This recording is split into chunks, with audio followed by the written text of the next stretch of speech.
ప్రభునామన సార్వత్రిక సంఘ హెబ్రోను విశ్వాసులందరికీ వందనాలు తెలియజేస్తూ ఉన్నాను. గత 2-3 రోజుల నుంచి కొన్ని వార్తలు, స్పెక్యులేషన్స్ మార్కెట్లో బయట రకరకాల మాధ్యమాల్లో వినబడతా ఉన్నాయి, వస్తూ ఉన్నాయి మ్యాటర్స్.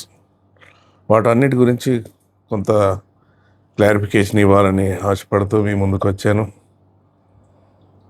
ముఖ్యంగా 34870 ఆఫ్ 2013 హైకోర్టులో వేసినటువంటి డైరెక్షన్ పిటిషన్, రిట్ పిటిషన్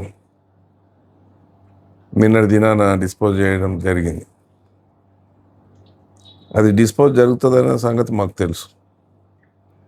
ఎందుకనంటే దానికంటే ముందుగా మరి బానోతు భీమా అనే వ్యక్తి వేసినటువంటి writ petition, direction petition 79666 of 2025 అది కూడా డిస్పోజ్ చేయడం జరిగింది విత్ నో కాస్ట్. డిస్పోజ్ చేయడం అని అంటే దాన్ని తీసి దానికి ఒక సెటిల్మెంట్ కంప్లీట్ అయిపోయింది అన్నట్టు. అయితే ఒక్కటేంది అని అంటే ఇది 13 సంవత్సరాల నుంచి పెండింగ్లో ఉంది కేసు. మరి పెండింగ్లో ఉంచిందా ఏం సంగతి అనేది దాని గురించి మనకు ప్రస్తుతం, ఎందుకంటే డిస్పోజ్ చేయడం జరిగింది. అక్కడ జరిగిన విషయాలు ఏవైతే చూసినట్టు చూసిన వాళ్ళకు అర్థమవుతుంటుంది. కోర్టులో జరిగినటువంటి సంభాషణ, ఆర్గ్యుమెంట్స్ విన్న వారికి తెలుసు. ఎవరెవరిని ఉద్దేశించి ఏం మాట్లాడారో చూసిన వారందరికీ బహుశా అర్థమై ఉంటుంది.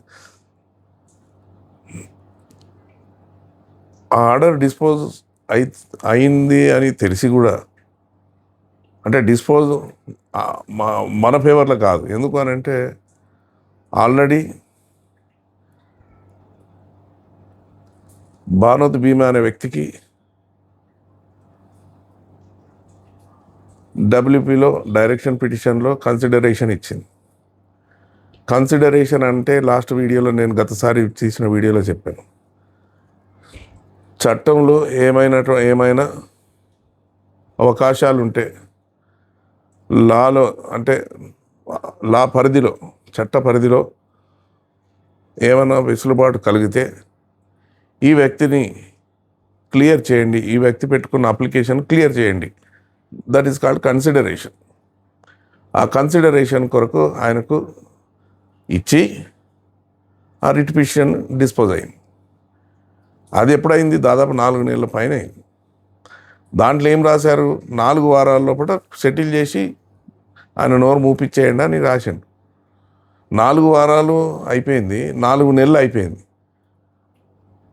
ఆ బానోతు భీమా అనే వ్యక్తి డిస్ట్రిక్ట్ రిజిస్ట్రార్ దగ్గరికి పోయి మళ్ళా విచారణ చేస్తే వాళ్ళు ఏం చేసినారు? హెబ్రోన్ సొసైటీ అని ఏదైతే నకిలీ సొసైటీ ఏదైతే ఉందో, జాన్ సుందరరావు గారు చైర్మన్ అయ్యి ఉండి వీరాచారి గారి ఆధ్వర్యంలో నడిపింపబడుతున్నటువంటి ఆ యొక్క సొసైటీకి ఒక లెటర్ రాసినారు. ఇట్లా బానోతు భీమా ఒక ఆర్డర్ తెచ్చుకున్నాడు.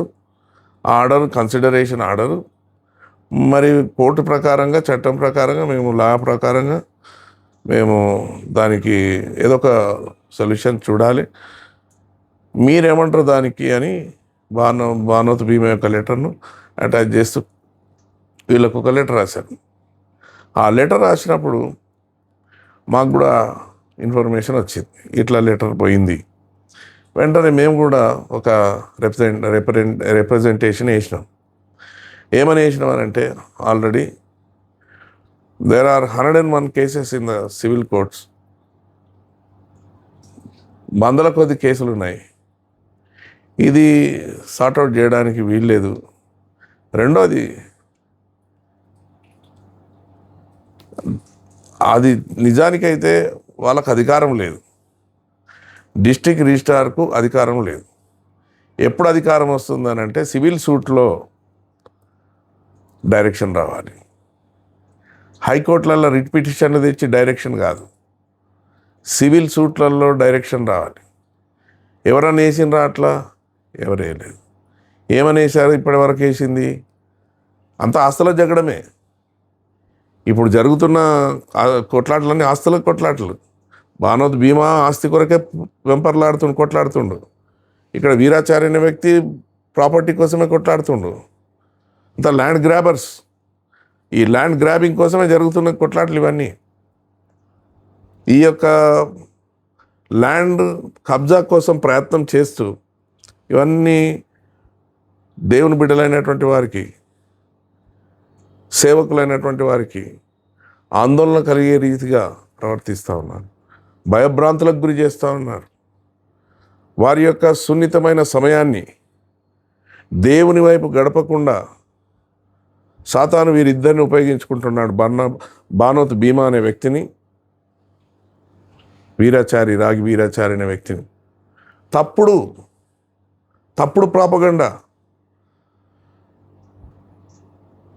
ఫాల్స్ ప్రాపగండా, గోబెల్స్ ప్రచారం అని చెప్తా ఉంటాడు ఈ వ్యక్తి. గోబెల్స్ ప్రచారం చేస్తూ ఉన్నాడు.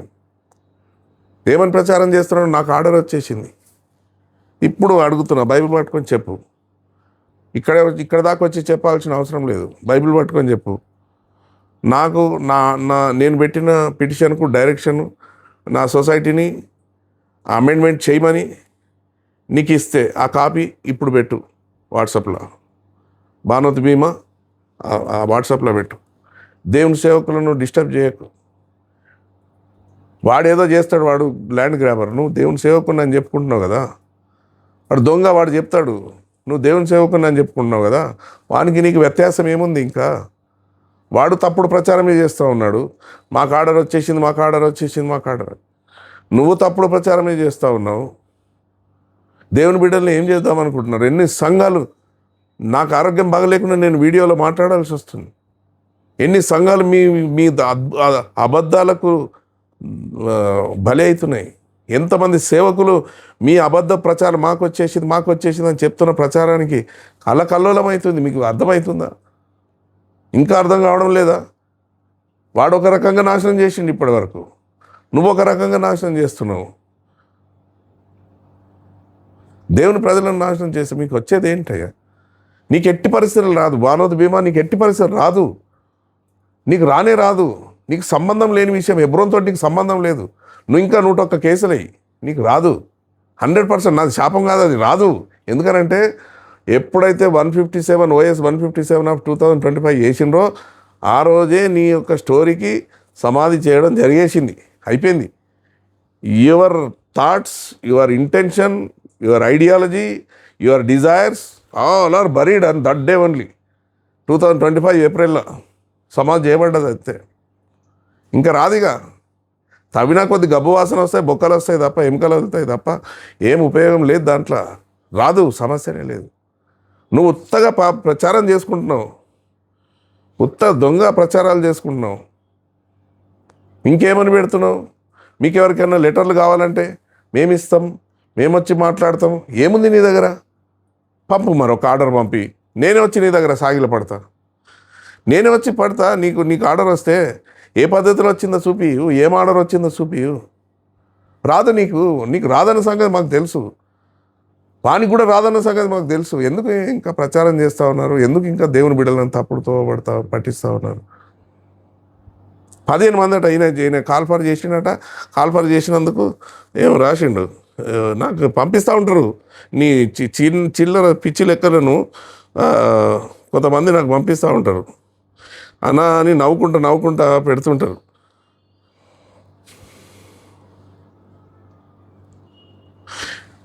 వాట్సాప్లో పోస్ట్ చేసినప్పటి నుండి ఇప్పటి వరకు లెటర్ కావాలని 15 మంది దైవ సేవకులు, సంఘ పెద్దలు ఫోన్ ద్వారా తెలియజేశారు.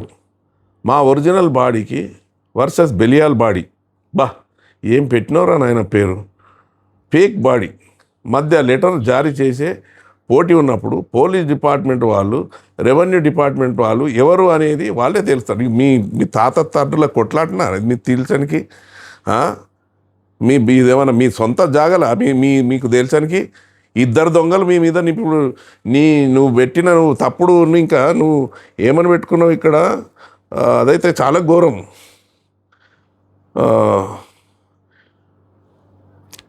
ఏమని పెట్టినావు, మేము ఆల్రెడీ ప్రాపర్టీ ట్రాన్స్ఫర్ చేసుకున్నాం, దానికి ఫీజు కట్టినాం. అరే నీ సంబంధం లేని ప్రాపర్టీ మీద నువ్వు ఫీజు ఎట్లా కడతావు, నువ్వు ఎట్లా నమోదు చేయించుకుంటావు? ఇవి దొంగ పనులు కావా? ఇది చీటింగ్ కేసు కిందకి రాదా? ఖచ్చితంగా మేము పెడతాం కేసు, నాకు టైం దొరుకుతలేదు బాబు. ఖచ్చితంగా నీ మీద క్రిమినల్ కేసు ఫైల్ చేస్తాం, నీ మీద ఫైల్ చేస్తాం. వీరాచారి మీద కూడా criminal case, Veerachari and team, ఇప్పుడున్న టీం ఏదైతే ఉందో దొంగ లెటర్లు జారీ చేస్తున్న, ఆ లెటర్లు జారీ చేసిన ప్రతి ఒక్కరికి మేము క్రిమినల్ కేసు బుక్ చేస్తాం. ఏ అథారిటీ తోటి లెటర్లు జారీ చేస్తున్నారు? నువ్వు 15 మంది వచ్చిందని చెప్తున్నావు. ఇక్కడ ఏమంటున్నావు, రుసుము తెలంగాణ రిజిస్ట్రేషన్ మరియు ముద్రణ శాఖ నిబంధన ప్రకారం ఆన్లైన్ అప్లికేషన్ మరియు నిర్ణీత రుసుము చెల్లించకుండా డిస్ట్రిక్ట్ రిజిస్ట్రార్ ఎటువంటి పరిస్థితుల్లో బైలా సవరణను రికార్డులోకి తీసుకోదు. ఏంది ఆన్లైన్ అప్లికేషన్ నిర్ణీత రుసుము? దీనికోసం రుసుము కట్టినాం అంతే కదా. గవర్నమెంట్కు నువ్వు 10,000 కడతా అంటే తీసుకుంటుంది, 10 రూపాయలు కడతా అంటే కూడా తీసుకుంటుంది, 10 లక్షలు కడతా అంటే తీసుకుంటుంది. పైసలు వాళ్ళకి తక్కువ ఉన్నాయి, వాళ్ళు అడుగుతారు, ఇస్తారు. నువ్వు వేస్తే తీసుకోవాలి అనేది ఎవరు ఉండదు. నీకు రిసిప్ట్ ఇస్తారు, నీ ముఖాన్ని ఒకటి కొడతారు అంతే. ఆ రిసిప్ట్ రాగానే నువ్వు ఏం సంఖ్యలు ఎక్కి గుద్దుకోకు. ఇక్కడ ఏమన్నా తెలంగాణ బైలా సవరణ లేదా మరి ఏదైనా సొసైటీ సంబంధిత మార్పులు ఉన్నప్పుడు ఆన్లైన్ మీ సేవ రిజిస్ట్రేషన్ ద్వారానే జరగాలి. అవును, జరిగినంత మాత్రం ఏమైతే నువ్వు ఒక ప్రొసీజర్ ప్రకారంగా చేసినావు, మంచిది, చాలా నీకున్న తెలివి జ్ఞానంతో చేసినావు. ఎదుటి వ్యక్తి ఆర్డర్ వచ్చే అవకాశం ఉందా? చట్టపరంగా చూస్తే డిస్ట్రిక్ట్ రిజిస్ట్రారు ఎటువంటి ఆన్లైన్ అప్లికేషన్ లేని వ్యక్తికి అనుకూలంగా బైలా సవరణ చేయడం మంచిదే. నీ కానికి పోటీ ఏమందేనంటే నువ్వు ఒక అడుగు ముందట్టున్నావు అంతే. ఏమనున్నావు, నువ్వు ఆన్లైన్లో ఒక సిస్టమేటిక్ వేలో నువ్వు సబ్మిట్ చేసినంత మాత్రం వస్తుందా? వాడు చేయలేదు, అది చేయకుండా వస్తుందా? రాదు, ఆయనకి రాదు, నీకు రాదు బాబు. ఎట్లా వస్తుంది? నువ్వు చేయగానే ఇక మీ ప్రాపర్టీ అంతా ఇక 1,000 కోట్ల ప్రాపర్టీ, 100 కోట్ల ప్రాపర్టీ, ఇక అయ్యగారు ఉన్నాడు ఒక్కడే చూడడం కానీ ఇక నీకు ట్రాన్స్ఫర్ అయిపోతుందా? చేస్తారా అట్లా? ఎక్కడ జరిగిన సంఘటన ఉందా? ఇన్ని వేల మంది ఏం కావాలి, ఇంతమంది సేవకులు ఏం కావాలి, ఇన్ని సంఘాలు ఏం కావాలి? నువ్వు ఏడ పుట్టినావు, నువ్వు ఏడ పెరిగినావు, నీ వయసు ఎంత, నీ సేవ ఏంది, నీకేం సంబంధం? హెబ్రోన్ల దగ్గర నీకు ప్రాపర్టీ తోటి నీకేం సంబంధము? ఈ ల్యాండ్ గ్రాప్ చేయడానికి నీకేమంత ఆశ పుట్టింది? ఒక దొంగను చూసి ఇంకో దొంగ తయారైండు. ఇవి ఎంతవరకు ఇది సరి అయింది? నువ్వు ఇంకా 15 లెటర్లు ఇచ్చినా అని చెప్తున్నావు, నీ సిగ్గుగా చెప్తున్నావు. 15 లెటర్లకు ఒక లెటర్ పంపి ప్లీజ్, చూస్తా నీ లెటర్ హెడ్ ఎట్లున్నదో చూస్తా, నీ లెటర్ చూస్తా, పంపి జర, నీకు ధైర్యం ఉంటే నాకు పంపి, ఒక్క లెటర్ పంపి చాలు, ఒక్కడే పంపి ఇవ్వాల. నీకు నిజంగా నువ్వు దేవుని సేవకుని అయితే నా నంబర్ నీ దగ్గర ఉంది, లేదా నా నంబర్ కాకుండా నువ్వు గ్రూప్లో పెట్టేసేయి. పెడితే నా దగ్గరికి చేరుతుంది అది. ఇగో నేను లెటర్ హెడ్ మీద నేను ఆథరైజేషన్ ఇచ్చి లెటర్ ఇస్తున్నాను, నువ్వు పెట్టు, నీకు రేపు తెల్లారి చూపిస్తాను నేను కథ ఏందో. తెల్లారే స్టార్ట్ అవుతుంది కౌంట్ డౌన్. కాకుండా నిన్ను పార్టీ చేస్తాం కంపల్సరీ. ఆల్రెడీ వీరాచారి కొన్ని ప్లేసులలో ట్రాన్స్ఫర్ లెటర్ ఇచ్చిండు, దాని మీద కూడా మేము కోర్టుకు పోతాం కంపల్సరీ. దాంట్లో నిన్ను కూడా పార్టీ చేయడం కంపల్సరీ చేస్తాం కనుక తప్పించుకోవడానికి లేదు. అయితే దేవుని ప్రజలను తప్పుదో బట్టియకు. నువ్వు లెటర్లు ఇస్తావా, ఈ సంతోషం ఇచ్చుకో. ఇక వాడెంత కరువు బట్టి ఉన్నాడో తెలియదు. నీ లెటర్ కోసం ఆశపడ్డాడంటే వాడెంత బుద్ధిహీనుడు అయి ఉండాలి. ఎందుకంటే నీ దగ్గరికి వచ్చి తీసుకున్నాడంటే వాడెంతో దరిద్రుడు అయి ఉండాలి. సరే, అది వేరే విషయము. వాని స్థాయి ఏందో అర్థం చేసుకోవచ్చు. పెద్ద విషయం, పెద్దగా దానికోసం పెద్దగా కష్టమేం కాదు. కానీ ప్రియమైన దేవుని బిడ్డలారా, సంఘ సేవకులారా, సంఘ పెద్దలారా, దయచేసి ఎటువంటి తప్పుడు వార్తలు ప్రచురమైన దాన్ని పట్టించుకోకండి. మీ మనసు ప్రభు మీద ఆధారపెట్టండి. దేవుని వైపు చూద్దాం. దేవుడు విడుదల చేస్తాడు, ప్రభు విడుదల చేస్తాడు.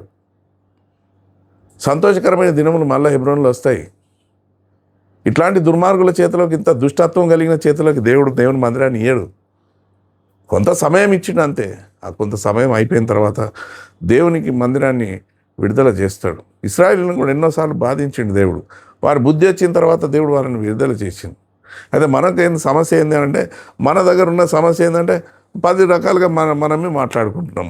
కనుక మన ఏక మనసు, ఏక హృదయం మన దగ్గర లేదు. కనుక మనం సరైన ప్రార్థన చేయలేకపోతున్నాం. అందుకే మనం ఓడిపోతున్నాం. ప్రార్థన అనేది దేవుని బిడ్డలకు అవసరం. దేవుని బిడ్డలకు ఉండాల్సిన లక్షణం దేవుని మీద ఆధారపడడం నేర్చుకోవాలి. ప్రభు వైపు చూడడం నేర్చుకోవాలి. లేకపోతే మనం చేసే పనులన్నీ వేస్ట్. ఇంకెన్ని రోజులైనా మనం ఈ సాతాన్ని మనం గెలవలేం. కనుక ఏ వార్తను చూసి జడియకండి, ఏ వార్తను చూసి బెదరకండి. ఇవన్నీ తప్పుడు ప్రచారాలు. ఇవన్నీ తప్పుడు ప్రచారం. ఒకవేళ 4-5 నెలల కిందనే ఆయనకు డైరెక్షన్ వస్తే మరి డైరెక్షన్ వేసిండు, మరి సబ్ రిజిస్ట్రార్ దగ్గర, డిస్ట్రిక్ట్ రిజిస్ట్రార్ దగ్గరికి వెళ్ళి ఆర్డర్ తెచ్చుకోవాలి కదా. ఆర్డర్ ఉంటే పెట్టుమనండి. అప్పుడు లెటర్ హెడ్ తయారు చేసి పెట్టుమనండి. అది లేదు, అది మొన్న ఒకటి పెట్టిండు. ఈ మనిషి ఏదో పెట్టి, భానోద్ భీమా అనే వ్యక్తి ఏదో పెట్టిండు. ఆలు లేదు, సూలు లేదు, కొడుకు పేరు సోమలింగం అని పెట్టిండు. మరి నీకు ఆలు లేదు, ఆర్డర్ లేదు, హైకోర్టు ఆర్డరు, దానికి సూలు లేదు, డిస్ట్రిక్ట్ రిజిస్ట్రార్ దగ్గర సూలు కాలే ఇంకా దాన్ని, నువ్వు మాత్రం లెటర్ హెడ్ ఇస్తా అంటున్నావు సోమలింగాన్ని. ఎట్లరా బాబు? సోమలింగాన్ని మాత్రం తయారు చేసి పెట్టుకున్నావు, వాళ్ళు లేదు, సూలు లేదు. ఎవరిని పిచ్చోళ్ళని చేస్తున్నావు? దేవుని ప్రజలను పిచ్చోళ్ళని చేస్తున్నావు. శిక్షార్హుడవు. దేవుడు శిక్ష చేస్తాడు. దాన్ని దేవుని ప్రజలను నువ్వు గబ్బు పట్టిస్తున్నావు. దేవుని సంఘాన్ని గబ్బు పట్టిస్తున్నావు. వాడు ఎంత చేస్తున్నా కానీ వానికంటే 4 ఆకులు ఎక్కువ దుర్మార్గం చేస్తున్నావు. దేవుని ప్రజలను రోడ్డు మీదకి వేసి ఈడుస్తున్నాను దేవుని పేరు చెప్పుకొని. వాక్యం చదువుకో. రేపు ఆదివారం ఆ 10 మంది విశ్వాసులు ఎక్కడ పోతారో వాళ్ళ ఆరాధన ఎట్లా చేయరు. ఈ రోజు నుంచి ప్రిపేర్గా. ఇవాళ శనివారం మోకరించు. రాయకి ఇక ఈడు పెట్టిండని ఇక రాత్రి పగలు కూర్చొని రేపు బుర్ర పాడు చేసుకోకు. నేను ఎక్కడ పోను. సోమవారం పెట్టు, ఆదివారం దేవుని కొరకు ఇడిచిపెట్టు, పరిశుద్ధ దినాన్ని దేవుని కొరకు సిద్ధపడు. ఇవాళ రేపు నన్ను ఏమనకు, నువ్వు పాడవుతావు అనవసరంగా. లోకమంతా చూస్తున్నారు నువ్వు ఆదివారం ఎట్లా కొడుతున్నావు టైపింగ్ చూస్తున్నారు లోకమంతా. ఈ 11 గంటలకు కొట్టేది ఏంది, 12 గంటలకు కొట్టేది ఏంది, వీనికి ఆరాధన లేదా, వీనికి బల్ల లేదా, వీడు బల్ల ఇరుచుకుంటూనే కొడుతుండా, ఆరాధన చేసుకుంటూ కొడుతుండా, వాళ్ళు ఆరాధన చేస్తుండే వీడు కొడుతుండా అంటుర్రా లోకమంతా. అట్లా అనిపించుకోకు. 2 రోజులు ఆగు, సోమవారం పెట్టు. నీకు ఏదైనా ఉంటే నీదంతా తీసుకో, ధూళంతా నా మీద కోపం అంతా తీర్చుకుందు, కానీ సోమవారం చేయి. ఇవాళ రేపు మోకరించు, దేవుని దగ్గర ఉండు. దేవుడు నీతో కనీసం మాట్లాడతాడేమో, దుష్టత్వంలోకి వెళ్ళి బయటకు తెస్తాడేమో. వీరాచారి కూడా నేను మళ్ళీ ఒకసారి హెచ్చరిస్తున్నా, తప్పుడు వార్తలు ప్రచారం చేయకండి. మీకు ఆర్డర్ రాలేదు, ఆర్డర్ వచ్చిందని సేవకులను భయభ్రాంతులకు గురి చేయకండి. ట్రాన్స్ఫర్ల పేరు చెప్పి వాళ్ళ దగ్గర పైసలు గుంజకండి. వాళ్ళను ఏ రకంగా మీరు బెదిరించడానికి వీల్లేదు. మీరు బెదిరించద్దు. మీరు ఎంత బెదిరిస్తారో మీకు తప్పకుండా మేము దానికి తగిన విధానంలో మేము దాన్ని ఎదుర్కోవడం జరుగుతుంది. కనుక దేవుని బిడ్డలు క్షేమంగా ఉండాలని మా కోరిక. దేవుడి మాటలు దీవించుగాక.